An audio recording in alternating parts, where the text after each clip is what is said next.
Okay, so gents, we're out of club football. Basically, club football is done. We're waiting for the Club World Cup, essentially, which means that we're going into internationals. We're going to be looking at international matches. And personally, I do not like international football, guys. Oh, I do not like international football. Yeah, bora. I don't get it. But what I do like is money. And that's where our friends at Sportpesa come in because, as they say, make it count. We want to see if we can make some people some money by predicting two of the very big games in Europe. Obviously, we know about the UEFA Nations League, and we're going into the semifinals of this UEFA Nations League. It's come down to 4 teams: Germany, Portugal, Spain, and France. We're going to start off with Germany and Portugal because the odds say that Germany has a 1.85 chance to win, 3.2 to draw, and then, of course, Portugal has a 3.61 chance on the odds to win, which means that the odds makers are saying that Germany are the ones that are going to take this thing.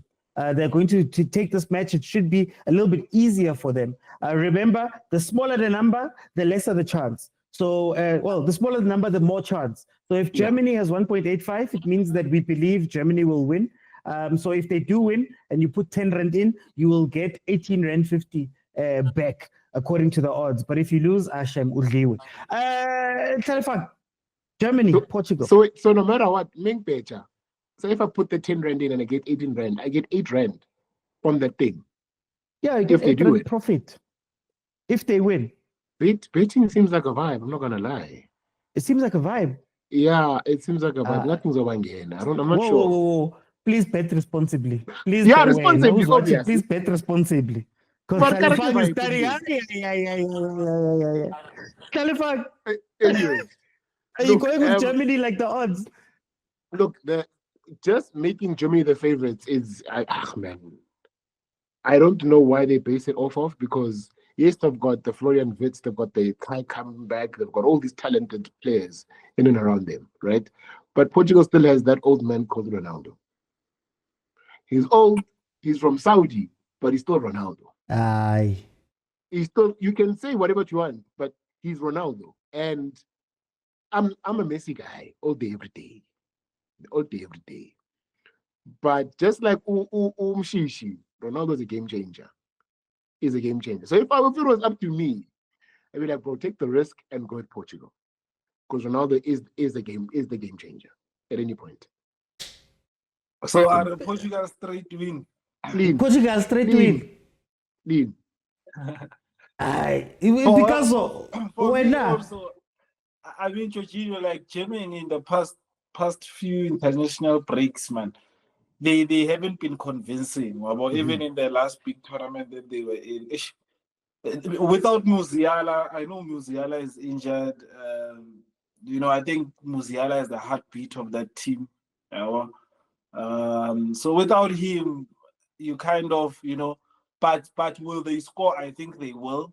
Both teams, I'm sure, will score, and maybe eventually the game. I don't know if it goes to penalties or not, but obviously with betting, I get you work within the 90 minutes, right? The game. So both teams will score, and probably Portugal will just have an edge over them. Maybe there will be 2 or 3 goals in the game. So I would say maybe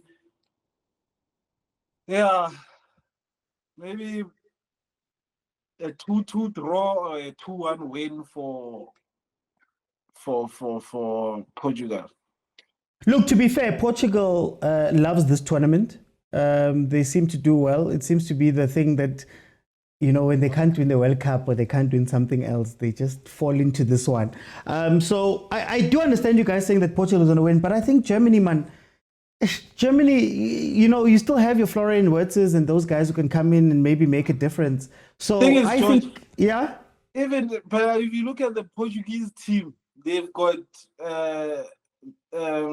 PSG players that have just won the Champions League on Saturday. Champions League, Nations League. And they are playing in the same stadium where they won the final. The mentality. Miami. John Neves, Nuno Mendes. This is not Inter. Vitinha. Oh my God. This is not Inter. This is Germany. The Portuguese have good. They've got a very good team. Individuals. They've always had good players, but they've never done anything with them.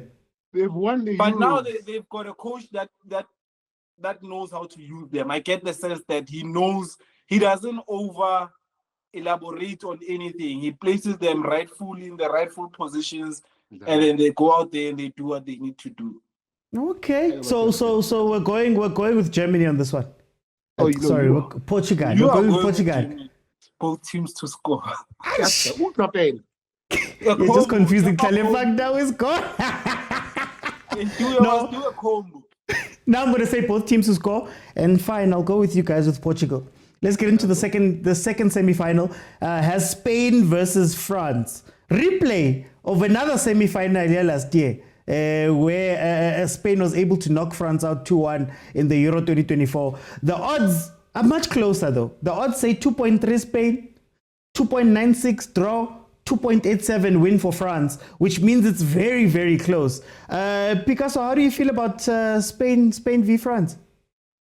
I think the mood has already been set. I saw some clip here, Lamine Yamal. Oh, Lamine Yamal, yeah. And he was saying, people were asking him about the Ballon d'Or, and he said, yeah, if he basically said, if people want to settle the Ballon d'Or on one game, then let's play football on Thursday. Heban. Versus who? Versus who? Obvious, they play against Dembele. It's him and Dembele. Demboos. So Okay. he's like, if you guys want to put it on one game, then on Thursday, let's go play football. No problem. So the boy is confident. So Rafinha Wabatu.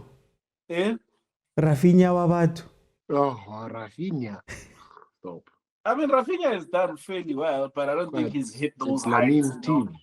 I don't. He's not far, but back to the game. I think Spain will be stronger if Rodri is there, of course. Yep. We know he's the heartbeat of every team he plays for. But even without him, I think corner they've got good players. Zubimendi is there. Yeah, so they are Arsenal fan, Tlhalefang. Amen. They've got a solid team. So, and then as for France, they've got Abu Mbappe. You see, you've got goal scorers in both teams. This side, you've got Abu Lamine. There's Abu Deni Olmo for Spain. So it's like you've got the Europe's elite. Yeah. You know, so these games are games of high magnitude. So I think for me, both teams will score for sure. And then any special bet, I think Mbappe will score.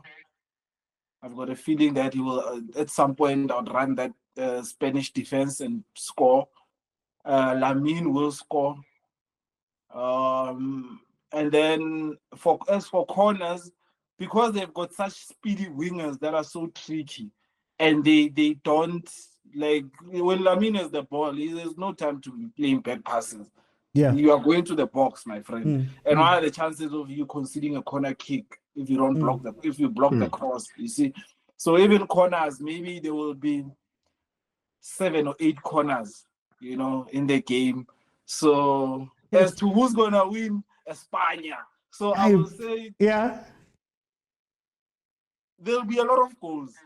I will say 3-2 to Spain. Now when I see goal scorers, usually that game ends with 1 goal. That's exactly what I was thinking. Where is two exciting teams, Tlhalefang? Where do you sit on this? You know, that's exactly what I'm thinking, because they've got all the attacking talent on both sides. Yeah. But I'm leaning towards a Spain win, because I feel as though Spain has more chemistry than France, right? And chemistry is important in international football, because you don't have time to do things. Yeah. So as much as I'm leaning towards Spain being the game changer, and particularly after winning the Euros, they've still got the same squad pretty much, right? They will edge it past 1-0. So that's what I'm seeing. If I say 1-0, it's a 2-1, because Libona, France has the likes of Mbappe, has the likes of Dembouz. So even with with Dembele's new free roll, maybe the French coach can also say, no, here's a free roll. But how are you going to free roll when Mbappe's there? I don't know. Yeah, this is what I'm saying. This is what I'm saying. People saying there'll be 5 goals in the game. Do you know what's going to happen? Do you know what's going to happen? You know what's going to happen? This game, if you want to see goals or what, it's going to hinge on Mbappe. It's going to hinge on how Mbappe feels to be playing with 2 Champions League finalists. Into Ram and Dembele. I think he's gonna be extra selfish. This game is gonna make sure that he reminds us. He's gonna want to remind us that he's the guy, and it's gonna break that whole thing down for me. I'm looking at it from that point of view. When I look at Spain, I think Spain is a lot more fluid than France. France, man, they seem to get past games not because they're playing super well, if that makes sense. Like, it's not like they're giving you a performance of a lifetime. It's just that, man, balchaisa, and they go through, France hasn't come together. No, they haven't come together as a team for a while. So I want to see what they're going to do here, but I think I'm going to go with because I'm going to go Spain win, and then I'm going to go seven corners. 7 corners. Over 7. Definitely. Yeah, there will be corners. These teams are attacking. This is not PSL, my friend. This is attacking football. One way. No, so gents, those are the 2 games. Those are the 2 games that we're looking at. The UEFA Nations League semis. Obviously, tonight we're going to see Germany, Portugal, and then tomorrow we'll see Spain versus France. I think. Yeah, I guess international football will get excited. I guess. But yeah. Remember, those are our king. Our I don't want to say advice because these are our predictions. They are our predictions. If you follow our predictions, it's not. Hey, if you lose, it's not us. If you win, something. But the chances are you're gonna win. Shout out to Sportpesa. Make it count. Thank you guys so much. Let's see what we do with these results.